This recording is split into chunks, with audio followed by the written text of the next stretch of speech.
Hey there, my name is Joy Gihana and I am a mental health and family psychotherapist. I am the founder and owner of Family Life and Beyond, and I'm here back to share with you what it means to be an emotional coach parent, how you can support your child as they are building their emotional intelligence. In our previous episodes, we explored, the different parenting styles, which were dismissing parent, disapproving parent, laissez-faire parent, and the emotional coach parent. But in this episode, we are gonna really delve into, the key steps that need to be taken or that need to be put into consideration if you want to be that emotional coach for your child. So what does it mean to be an emotional coach? It's basically coaching your child as they are experiencing their emotional breakdowns, as they are experiencing negative emotions. An emotional parent will view a negative emotion for their child as a golden opportunity to get to know their child a little bit deeper, connect them with them a little bit more, and really understand what triggers them, what rubs them off the wrong way, and then goes right ahead to normalize that situation for them and guide the child into the problem-solving phase. So that's what we're gonna explore together. So come with me as we explore the key steps in going through that process. The first step is to really be aware of your own emotions and your child's emotions. It is nearly impossible to be aware and to recognize your child's emotions if you are not aware of your own. Now, being aware or recognizing emotions does not necessarily mean being expressive. I know some people that not as expressive emotionally, but they are able to recognize, to identify when somebody's feeling sad or when they themselves are feeling a different type of way. So that is step number one, creating your own awareness of your own feelings and emotions, and those of your child, the feelings, emotions of your child.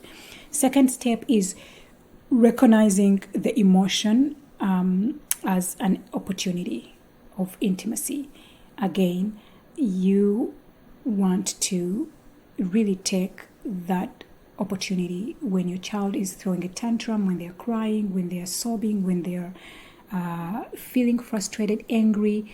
You want to mitigate that energy with, hugging them and soothing them and really allowing them to sit with their emotion, be comfortable with their emotion, and take that golden opportunity to really connect with them, their most vulnerable phase in their life. So it's a teaching moment. It's a moment for you to support your child and to connect with them on a much more deeper level. The next step is to listen, not just listening to the words of your child, but to really empathize with them, to imagine how they are feeling, to wear their shoes for a minute and picture yourself in their shoes, to try and watch out for their body language. Sometimes you may ask your child, how are you doing? How are you feeling? And they will say, I'm okay. Never mind. They like to use those words.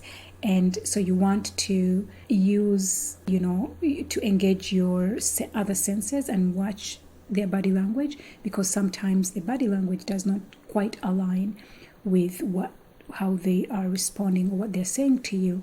And so that could be an opportunity to kind of call out the disconnect or the discrepancy between how they look and what they're saying they are feeling. So for example, if a child said, I'm okay, but then they are crying or they are like frowning their face, you want to, just pick on that and say, oh, hey, but from what I'm seeing, you look sad. Are you really okay? Right?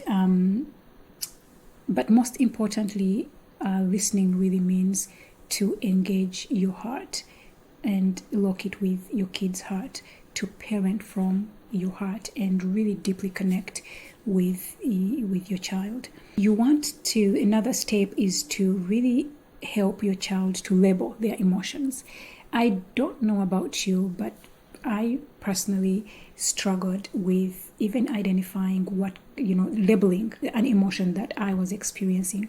I had a very limited vocabulary of emotions, as limited as I am sad, I am okay, and I'm fine. Those are some of the three words that I would normally go to when I'm asked how I am feeling. Now, as time went by, I did realize that there is a myriad of emotions. So you could you could feel frustrated, you could feel sad, you could feel overwhelmed, you could feel stressed out, you could feel angry, distracted, name it, fatigued, tired, all that. So the more you help your child to really label those emotions, the more aware they're going to be, the more aware and more comfortable they're going to be with their own emotional experiences. It helps them to relax their nerves. For my kids, I like to use this because kids sometimes are visual, and so you want to I sometimes literally bring this worksheet and ask them, are you sad? Are you happy? Are you sad? Are you feeling angry? Are you worried? Like, what are you feeling? Can you point on one of these feelings right here? Another technique you can use in trying to help your kid label their emotions is you can actually ask them to draw out how they feel. I find that very effective because, again, sometimes their words are very limited and they don't know how to align their emotions with the words. So you can ask them to draw them, and you'll be amazed at how they can easily do that. Help them to label those emotions. Support them in setting limits and problem solving. So once you've supported your child to identify, recognize those feelings, normalize the feelings or emotions, validate them, empathize with them, you want to transition into, the problem solving phase. So in this phase, you will really allow your child to, you will allow yourself and your child to set some boundaries, know their limits.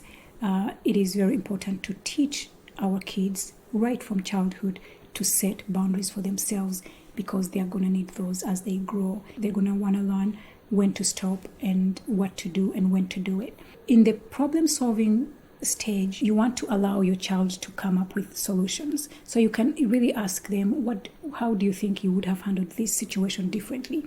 Do you have any thoughts? They will scratch their head, they can come up with some thoughts, and then if they exhaust all the options that they have and both of you feel like those are not safe enough, you can suggest, you can say, you know what, I actually thought about something, can I share it with you, as if really seeking for permission instead of just imposing yourself on them.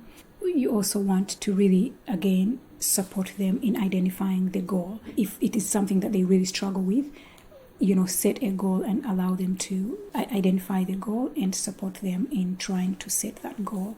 So yes, so those are some of the steps that can be taken while trying to emotionally coach your child. Now, emotional coaching is not going to solve all the problems or all the conflict between your kids or between you and your kids. But what emotional coaching does is that it really starts to build your kids' emotional intelligence over the years. And this they're going to need as teenagers, while building healthy relationships. And also, if they become adults, maybe they're going to choose to become parents at one point. So they're going to need these skills as they grow. So those are some of the key steps. Now, not every tantrum that is thrown, not every situation that your kid is experiencing is going to be ideal for the emotional coaching process. So when do you postpone the emotional coaching process? When do you put it on hold? Because again, emotional coaching requires time. It requires the parents' patience. It requires you to really tune in and be in almost like a sober state of mind. And so if you're not in that zone, you're likely to either go halfway through the process or go through the process in such a way that may not be as effective. So when do we postpone? When you don't have time, because it's time consuming and it requires creativity. If you don't have time, please put that emotional coaching process on hold. You can always ask your child, or you can always agree between you and your child to pause it and come back at that situation later. Now remember, when you promise, you really want to come through, right? For example, in my own life, our mornings are quite tight, and you wake up, go get breakfast ready, have breakfast, go brush your teeth, and before you know it, you really want to get out of the door. So if a child is throwing a tantrum in that morning, sometimes I may not have the time to really go through that whole process, and so I may either assertively communicate that they need to get out of the door, and we will talk about this when they come back from school, because I'm really constrained with time. And you know what? Kids will listen. Okay, try it. Another time that is not ideal for emotional coaching is when you are in public. There is no privacy, for confidentiality purposes. You want, for example, you have visitors in your house, or you're out in the park, there is a lot of people. That's not the time to really emotionally coach your child, because it may not be as comfortable, they may not feel as safe. So you really want to make sure that you first of all identify a safe space for your child. I have 3 kids, and sometimes they bicker at each other. There is sibling rivalry, and I allow them to really figure that out on their own. But sometimes I need to step in as a parent, and when I do step in, sometimes it's really, really hard to hear these 2 kids out and not judge the one. So in order for me to avoid that, and in order for me to ensure that both kids feel heard and seen and validated, I will address whatever it is with them separately, so that I can ensure that safety for them. We identify a safe space in our home. It could be their room, it could be my room, it could be in the office where nobody is accessing that space, and I find that very helpful. When you are triggered, when you're upset, when you're tired, when you feel stressed out and burnt out, you do not want to engage into this process. Instead, you really want to walk away, take a minute, go take a nap, take a warm bath, go take a walk, and then come back at this situation later. If you've tried all these self-help mechanisms and they don't help, you want to reach out for professional help. You want to reach out to a counselor or a mental health therapist to really help you navigate through this. Another time when it's not appropriate to engage in the emotional coaching process is when your child has violated your values as a people, as a family, when they've really misbehaved and they've crossed that line. You want to stop and assertively address that, nip that behavior in the bud before it runs out of hand. For example, in our house, there is no shaming at all. Well, there is, but if it happens, we hold each other accountable. We cannot shame, we cannot name call. And so when that happens, it doesn't matter how sad this kid is or how frustrated they are. I'm not going to go through that emotional coaching process. I will stop and address this with that child to really communicate clearly that this kind of behavior is not acceptable in our family. When a child is manipulating you or they're faking, they're trying to get your attention, you can tell as a parent. You really want not to engage in that emotional coaching process. You actually want to call your kid out and say, you know what, I'm not going to give you this just because you are crying. I'm not going to give you candy before we have dinner because that isn't going to ruin your appetite. So period, whether you cry or not, whether you keep on crying, that's what it is. Those are some of the situations where you can put the emotional coaching process on hold. I hope you enjoyed this episode.